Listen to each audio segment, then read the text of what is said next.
인생은 뭐라고 정의하십니까? 늘 제가 이렇게 묻지요. 목사는 목회가 무엇인가? 라고 제 스스로에게 묻지요.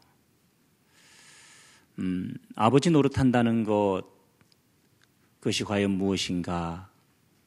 늘 묻지요. 그러면 답은 심플합니다. 인생은 시험이다. 그런데 성서에서 가장 혹독한 시험을 당한 사람이 한 명 나오지요. 누구보다도 오랜 시간 동안 시험을 받았는데 그 사람의 이름이 아브라함입니다. 더군다나 이 아브라함은 마지막 시험으로 창세기 22장에서 아들 이삭을 제물로 바치라는 시험을 받습니다. 항의할 만하죠. 하나님 말이 됩니까? 하나님 인격적이지 않으십니다. 하나님 끔찍하십니다. 하등 종교의 무속인들이나 요구할 만한 일을 하시면 되시겠습니까? 이게 도대체 무슨 얘기입니까? 할 수 있는데요. 그렇죠. 복의 통로로, 복의 모델로, 복의 유산자로 주셨는데 제물로 바치라. 제물로 바치라는 얘기는 죽이란 얘기입니다. 죽여서 제물로 드리라는 얘기인데요. 어떻게 소화하시고 이해하시겠습니까? 잠시만요. 시험이라고 하는 건 말입니다. 두 가지가 있습니다. 소비자가 제조자를 향해서 시험하는 경우가 있지요. 저도 그런 경우가 있습니다. 우리나라의 스마트폰이 처음 나왔을 때 선전이 거창했어요. 전지전능한. 그래서 샀는데 전지전능하지 않아요. 중간에 꺼져요. 버그가 생기고 그래서 속상했어요. 가져가서 AS를 받는데 해주더라고요. 두 번째 동일한 일로 AS를 받으러 갔는데 해주더라고요. 그런데 무슨 문제가 생기냐면 이제 세 번째 AS를 받으면 AS 기간이 지나는 거죠. 그래서 물었어요. 이게 동일한 일로 계속 문제가 되고 AS 기간이 지나면 어떻게 되냐 그랬더니 서비스 센터에서 무슨 얘기를 하냐면 AS 기간은 누구도 조정할 수 없다. 늘렸다 줄였다 할 수 없다. 그러니까 그 기간 내에만 가능하다는 거예요. 그래서 그때 읽었던 책이 어떻게 원하는 것을 얻을 것인가. 하버드 대학 와튼의 MBA의 협상론 책 한참 떴잖아요. 그래서 그러면 AS 규약을 좀 보여달라. 동일한 문제로 AS를 받는데 목소리 차분하게 했습니다. 성질 안 냈어요. 왜냐하면 그 직원이 언제 우리 교회에 오실지 모르니까 늘 그런 생각을 하죠. 그래서 차분하게 그 규약을 좀 보여달라. 동일한 문제로 해서 이런 사례들이 있을 텐데 안 되냐 그랬더니 그분이 멈칫하시더니 안 되는 건데 고객님께만 특별히 해드리겠습니다. 그리고 바꿔줬어요. 새로운 걸로. 괜찮더라고요. 그때 제가 했던 말이 그런 거예요. 좀 써보시라고. 이거 좀 해보시라고. 본인이 해보니까 안 되잖아요.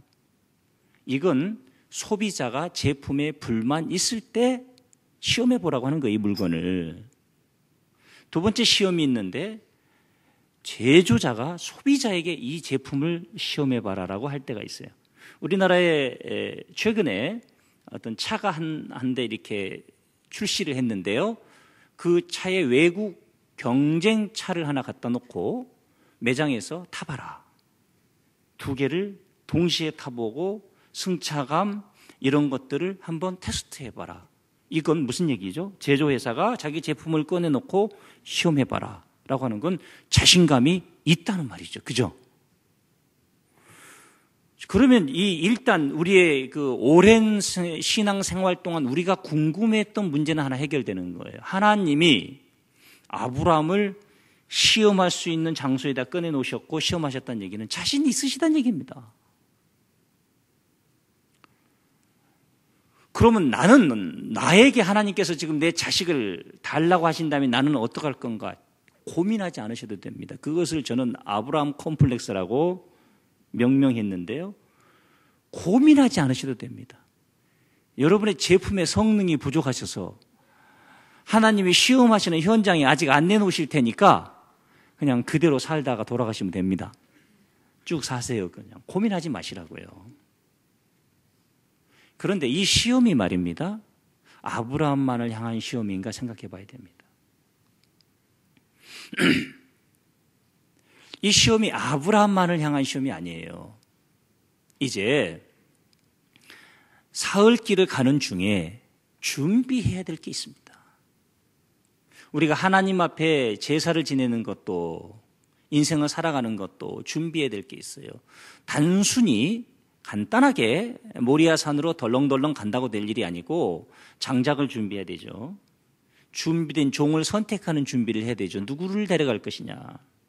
그리고 짐승도 선택해야 되죠. 몇 마리를 데려갈 것이냐. 그죠? 그리고 칼도 준비해야 되겠죠.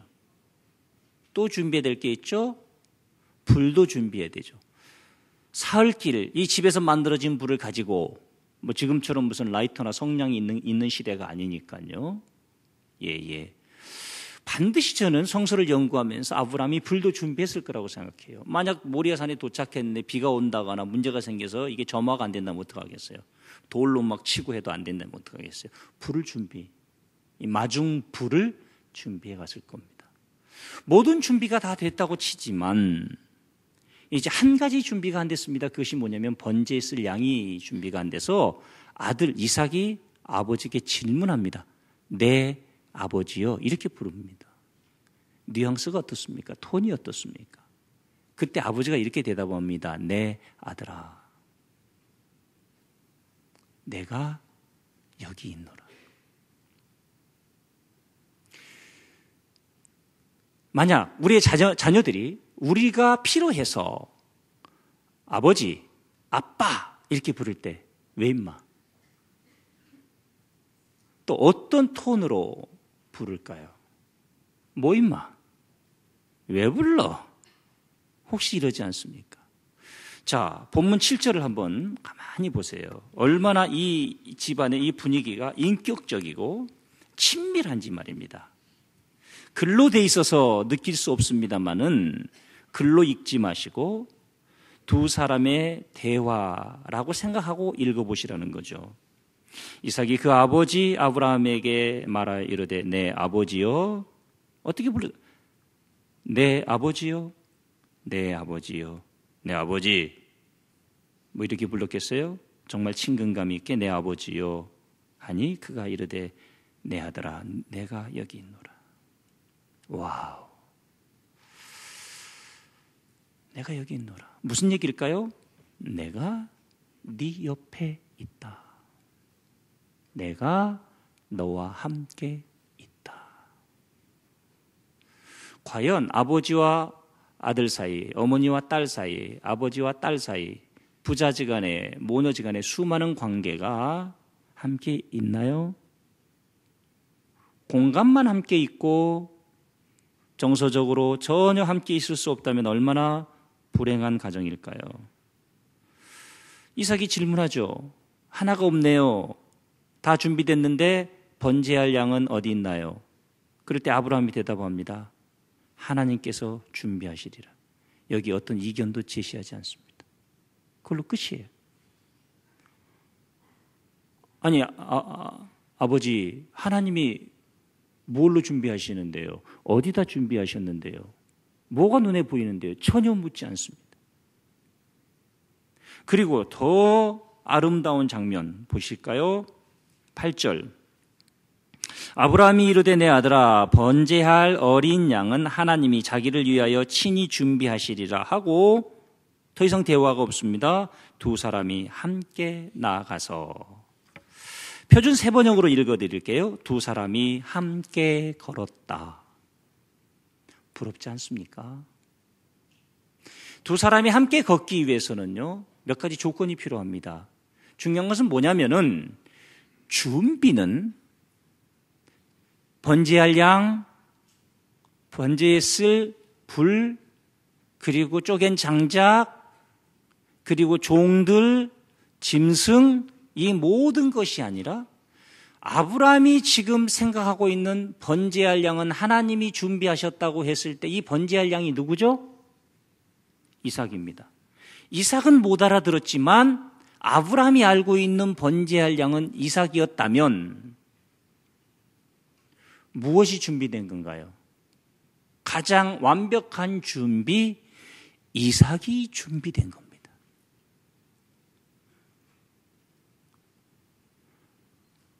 이제 참 이 모습이 그렇게 그립더라고요. 함께 걸었다. 부모와 자식이 영적인 수준이 같아야 걸을 수 있어요. 뜻이 같아야 한다고 성경은 말하고 있죠. 영적인 수준이 같아야 돼요. 또 인격적인 친밀감이 있어야 부자지간에 자식과 부모가 함께 걸을 수 있는 거예요. 함께 걸었습니다. 더욱이 이제 모리아 산에 도착해서 아브라함이 이삭을 결박하죠. 그리고 제물로 잡으려고 칼로 내려치지요. 이때 신학자들의 이 얘기를 빌어보면 가장 적게 잡아서 13살, 보편적으로 17살에서 18살 정도로 봅니다. 힘으로 얼마든지 아버지를 제압할 수 있는 나이입니다. 저희 아버님이 60대 후반이셨을 때입니다. 뭘 이렇게 옮기시겠다고 할 때, 아버님 제가 할게요. 그랬더니 내가 하마. 그러세요. 그래서 아버님 제가 안 되니까요. 그랬더니 내가 하마. 그래서 아버님 제가 할게요. 그리고 제가 아버님 손을 턱 잡았는데, 그때 그 느낌, 꼼짝을 못 하시는 거예요. 그냥 그 느낌이 지금 그대로 남아 있어요. 소름 끼친다는 표현보다는 좀 서글퍼지더라고요. 아버님이 이렇게 약해지셨구나. 이렇게 약해지셨구나. 나이는 못 속이겠구나. 이제 내가 아버님의 힘이 되드려야 될 때구나. 이런 생각이 들더라고요. 함께 걷는다는 거. 자녀들이 어렸을 때는 부모가 자녀의 템포에 걸음을 맞춰야 되고, 부모가 늙었을 때는 자녀가 부모의 리듬과 템포에 맞춰야 합니다. 얼마나 많은 부모들이 자식이 어렸을 때는 먼저 걸어가고 넌 따라와라. 어떤 가정은 이 자식들은 부모 버리고 그런지 몰라요. 제가 지금도 기억하는 것 중에 하나가, 저희 막내가 중학교 1학년 들어갔을 때 첫 번째 중간고사가 되게도 중요하다고 하지요. 초등학교 때는 뭐 성적들 별로 중요하시게 여기지 않는데 왜 그런 말들이 있잖아요. 중학교 1학년 때 성적이 첫 번째 중간고사 성적이 평생 간다. 그래서 저희 집도 내심 긴장을 했습니다. 그런데 저희 막내는 조금 부산했어요. 부산에서 태어난 게 아니고 조금 좀 부산했어요. 예. 분명히 친가 혈통보다는 처가 쪽 혈통을 많이 타고난 것 같아요. 애가 초등학교 때 뭐 좀 시험 공부한다, 무슨 공부한다 그러면 15분을 못 앉아 있는 거예요. 그래서 걔네 아빠가 이렇게 불러놓고, 강민아, 앉아 있는 것도 훈련이란다. 그러니까 아빠가 꼭 공부하라는 얘기는 안 할 테니까 이제 스스로 적어도 양심상 그래도 시험 공부하는데 30분은 앉아 있다 나오거라. 그랬더니 아빠 알았어요. 딱 그리고 들어가더니 5분 만에 또 나오는 거예요. 그래서 우째 30분 앉아 있겠다고 하더니 아빠 목이 너무 말라. 그렇지, 목이 말라 죽으면 안 되지. 예, 하여튼 물 배 터지게 먹고 들어가거라. 유머가 좀 필요하거든요. 목말라 죽으면 안 되잖아요. 말을 할 때 상당히 주의해야 돼. 그러더니 딱 들어가더니 또 한 5분 더 나왔어요. 아빠 화장실 가고 싶어 미치겠어요. 그렇지, 의자에다가 일 보면 안 되지. 야, 그런데 첫 번째 시험을 제가 생생하게 기억을 하는 게, 제 아내가 습관을 들이는 게 너무 중요하다. 아직 어려서 공부는 어떻게 한다는 걸 모른다. 모든 과목을 옆에 앉아서 같이 공부를 하더라고요. 이게 중요한 거야. 이게 나올 거야. 그러고 준비를 시켰는데도 어떤 과목은 10개 넘게 틀리더라고요. 저희 안씨 집안에 10년째 없는 일입니다. 네. 한 과목을 10개 넘게 틀려가지고 왔어요. 오죽 답답하면 내일 내가 시험을 보러 가마. 그랬어요. 그 모습, 함께하는 모습. 아마 이 녀석이 두고두고 기억할 거라고 생각을 해요. 모리아 산을 아버지 혼자 걸어간다고 생각해 보세요. 신앙생활에 있어서 자식이 부모를 위해서 기도하는 가정이라고 생각해 보세요. 이거 어떻게 되겠습니까? 전혀 소통이 이루어지지 않고 공감이 이루어지지 않는 가정들이 제법 많이 있는데, 오늘 우리는 이 아브라함의 가정의 분위기, 함께 걷는 이 모습을 보면서 어떻게 조절을 해야 하며, 특별히 하나됨을 위해서 영적인 다운그레이드를 하는 가정들이 있어요. 부부간에도. 그런데 이 다운그레이드가 한번 잘못되면 영혼이 죽습니다.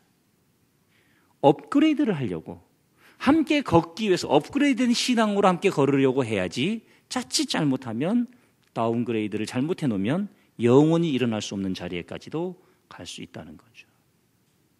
얼마나 소통이 이루어지고 있으며, 얼마나 친밀감이 이루어지고 있으며, 가정에서 부모와 자식 간의 부부 사이에 어떻게 공감이 이루어지고 있는지 전혀 이루어지지 않고 있는 모습을 영상으로 잠시 보겠습니다. 돈 많이 버는 자식, 똑똑한 자식, 잘난 자식, 부모님들께는 어떤 의미일까요? 어버이날이 됐는데 아침에 딸이 카네이션하고 선물을 엄마과 아빠가 이렇게 준비했는데 굉장히 섭섭하더라고요. 엄마 건 비싼 거, 아빠 건 대충. 근데 이제 아들하고 딸이 둘이 이렇게 상의를 해서 준비했대요. 근데 아들한테서 전화가 안 오는 거예요. 저녁 때가 됐는데도 안 오는 거예요. 이럴 때 섭섭하죠. 근데 저희 가정은 룰이 있습니다. 섭섭해하면 지는 거다. 기다리지 말고 달라고 하자. 어버이날 받고 싶은 선물 문자로 보내고, 그랬더니 애들이 하는 말이, 미치겠네. 아빠 생일 얼마 전에 어버이날, 이제 6월 6일 날은 또 결혼기념일. 애들도 참 불쌍해요. 애들이 그랬대요. 미치겠네. 전화가 안 오는 거예요. 근데 기다리고 있는데 제 아내가 기다리다가 저녁까지 안 오면, 그날 밤까지 안 오고 자면 기분 나쁠 것 같아서 딸에게 얘기했대요. 엄마가 아들한테 전화해서라도 해서 어버이날 인사 받고 싶은데 자존심 상해서 못하겠다, 야. 그랬더니 딸이 알아듣고 빨리 동생한테 문자를 보낸 거예요. 엄마하고 통화하고 저한테 전화 왔어요. 오늘 현상과 똑같아요. 저도 약간 마음이 상했죠. 그렇게 쫀쫀한 목사로 보지는 마시고요. 약간이라니까요. 그거 좀 아침에 해줬으면 얼마나 좋아. 약간 마음이 상했는데 전화가 왔어요. 아빠, 웬일로 전화했냐? 했더니 어버이날이잖아요. 참 빨리 했다. 했더니 아빠 사랑해요. 그래서 사랑한 거 맞냐? 했더니 쥐가 웃어요. 미안한 거지 지금. 이제 지금 이게 이 절차를 보셨죠? 웃어요. 그래서 그래 웃냐? 왜 웃는데? 했더니 아빠 그냥이요. 계속 웃어요. 왜 어느 선물 가게 앞에 큰 현수막 걸려 있었던 거 사진들 돌았죠. 그 현수막이 이렇게 써놨죠. 꽃으로 퉁치지 마라. 우리 엄마. 이야, 진짜 지혜로운 분이에요. 그래서 제가 그걸 배워가지고 전화로 퉁치지 마라. 함께 걷는다는 거. 저는 어머님, 아버님은 이제 친어머님, 아버님은 돌아가시고 장인, 장모님 살아 계셔서 아침 9시쯤 전화를 드렸어요. 먼저 장인어른께 전화를 드렸더니 우리 큰사위 막 동네 떠나가게 아이고 어버이날이라고 전화했네 하하하하 웃으시는데 분명히 동네 아저씨들 옆에 계시는구나. 응? 모습도 선해요. 니들 사위한테 전화 받았나? 뭐 이렇게 뭐 이러시는 것 같아서 그래서 아버님 참 인사하고 좀 올라오시라니까 그랬더니 좀 일 좀 끝내놓고 올라오마 그러시더라고요. 예 아버님 여튼 못 찾아뵈서 죄송합니다. 이 사위가 죽을 것 같습니다. 왜 죽을 것 같냐 했더니 장례식 나서 여러분은 이제 제가 죽겠습니다. 그랬더니 그리고 이제 전화 끊기 전에 아버님 어디세요? 그랬더니 논에서 논물 보고 계신데요. 혼자신 거예요. 그런데도 그렇게 반가워하셨죠. 어버이날 최고의 선물이 뭘까? 진정한 마음을 드리는 게 아닐까 해서 이제 장모님께 전화를 했습니다. 여보세요? 전화 딱 받으시대요. 아무 말하지 않고 사위가 나 실제 괴로움 다 잊으시고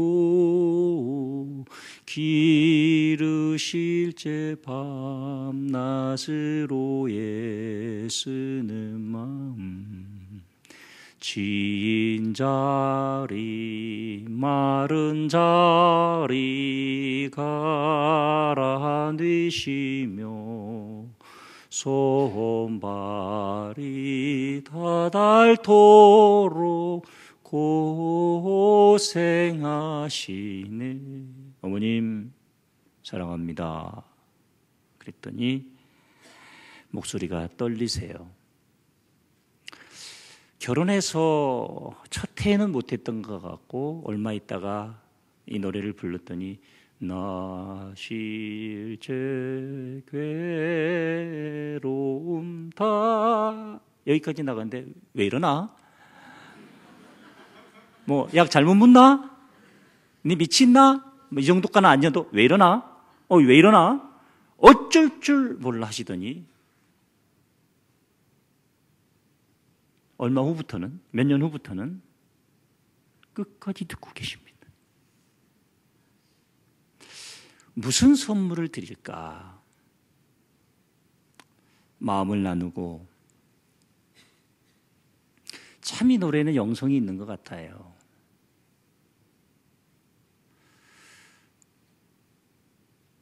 정말 부럽더라고요. 이 아브라함이 모리아 산을 향해 걸어가는 이 모습 신약 성서에서 어떤 모습이 연상되십니까?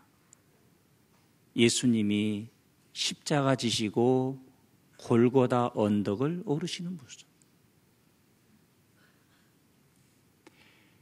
아들을 잡아 제물로 바치기 위해서 신이 인간을 구원하시기 위해서 예수 그리스도 독생자 예수 그리스도를 골고다에 못 박게 하시기 위해서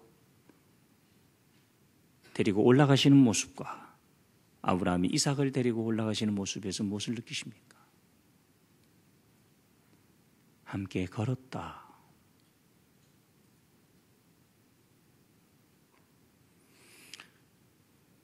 이삭이 준비되어 있었어요. 항의하지 않았고 아버지 왜 이러세요? 마지막 결박하고 그 칼로 내리치려고 할 때 그 칼은 또 보통 칼이 아니잖아요. 미아, 켈레트, 정관사, 덕가 붙어서 오직 제사 때만 쓰는 칼. 단번에 목을 칠 수 있는 그런 칼이었단 말입니다. 로고스 교회는 6월 14일 골고다 언덕을 향해 행복한 동행을 시작하고 있습니다. 이 행복한 동행은 성도들과 교회와의 동행이며 이 행복한 동행은 예수님께서 골고다의 언덕을 오르시면서 그토록 살리고자 하셨던 영혼들을 초청해서 그분들이 주님과 동행하도록 하는 일입니다. 행복한 동행은 우리와 주님과의 동행입니다. 그날 혼자이지 않았으면 좋겠습니다. 아브라함이 그 길을 이삭과 함께 갈 수 있었던 것처럼 이 시험은 아브라함을 향한 시험이 아니라 이삭을 향한 시험이었고 그의 어머니 사라를 향한 시험이었다. 그래서 온 가족을 향한 시험입니다. 우리의 가정들이 주님과 동행하실 수 있도록, 주님의 몸된 교회와 동행하실 수 있도록, 그리고 우리를 그토록 사랑하셨던 어머니 아버지, 그분들의 학벌이 어떠하셨던지, 인격이 어떠하셨던지, 그분들이 우리에게 무엇을 해주셨던지 해주지 아니하셨던지, 하나님께서 그분들을 통해서 우리를 이 땅에 허락하셨습니다. 땅에 있는 부모도 섬기지 못하면서 너희가 하늘에 있는 부모를 섬기겠다고 하느냐? 우리는 우리의 부모를 향한 우리의 태도와 우리의 이삭들을 향해서 그들이 어떻게 준비되었으며 무엇을 준비시켰는지와 우리는 주님의 몸된 교회와 함께 걸어가는 정말 행복한 동행을 함께 할 수 있는지 진지한 질문 앞에 답을 쓰시고 함께 걸으실 수 있도록 다시 한번 결심하시고 일어서서 걷는 소중한 일꾼들 되시기를 축복합니다. 아버지 하나님 은혜와 사랑을 감사합니다. 우리는 미련하고 어리석습니다. 하나님과의 동행, 주님과의 동행, 아브라함이 이삭을 데리고 그 모리아 산을 향해 걸어가는 동안 이삭의 질문, 내 아버지여, 내 아들아, 내가 여기 있노라. 다 준비되었는데 번제 있을 양이 없습니다. 여호와 하나님께서 준비하시리라. 아무 의심도 하지 않았습니다. 문제 제기도 하지도 않았습니다. 아버지가 자기 자신을 결박할 때에도 내가 재물인가 보다. 그동안 이삭이 17, 18년 살면서 아버지가 하나님 앞에서 겪었던 수많은 시험들을 보아왔기에 하나님이 전부이시며 하나님은 사랑이시며 어떤 시험도 목적이 없으신 것이 아니라 궁극적으로 우리의 제품의 성능을 자랑하시고 제조자로서 더 역량 있는 우리의 실력을 검증하시고 세상 속에 내놓으시고 영향력 있게 쓰임받게 하시기 위한 하나님의 목적임을 믿습니다. 오늘도 이 주신 말씀 앞에 온 성도들이 다시 한번 시험을 보는 관점과 부모를 향한 관점과 자녀를 준비시키는 모든 관계성 속에서 그리고 주님의 몸된 교회와의 행복한 동행이 무엇인지를 알게 하셨사오니 행하게 하시옵소서. 예수님의 이름으로 기도합니다. 아멘. 우리의 죄를 담당하시고 십자가 골고다 길을 오르시도록 예수 그리스도를 내어주신 우리 주 예수 그리스도의 한량없는 은혜와 주님과 함께 그 골고다 길을 동행하셨던 하나님 아버지의 극진하신 사랑하심과 성령님의 교통인도 보호하심이 부모와 함께 걸으며 자녀와 함께 걸으며 주님의 몸된 교회와 함께 그 길을 고백하는 모든 성도님들 머리 위에 영원토록 함께 계시기를 축원하옵나이다. 아멘.